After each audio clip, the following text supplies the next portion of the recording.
Mais est-ce que dans le fond, justement, le service militaire, ça n'avait pas à ça aussi?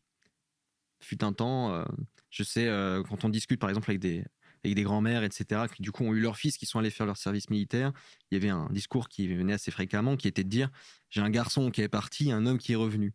Est-ce que justement, ça pouvait pas aussi servir à cette époque d'avoir un peu, comme les guerriers Maasai ont leur tradition, est-ce que malgré lui, le service militaire avait pas pris ce rôle-là? J'aime bien la formule en tout cas.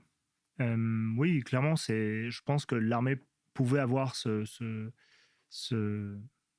cette fonction-là, mais même dans la société occidentale, cette fonction existait déjà. Hmm. J'ai récemment lu le livre euh, d'Henri Vincenot, un livre qui s'appelle La Bibaude, qui parle de la France du début du XXe siècle, dans la campagne bourguignonne.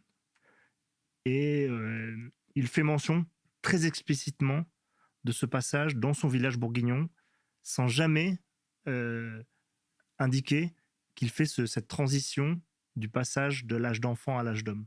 C'est-à-dire que c'est pas écrit dans le Hmm. bouquin. Néanmoins, c'est ce qu'on lit au travers de chacune des lignes.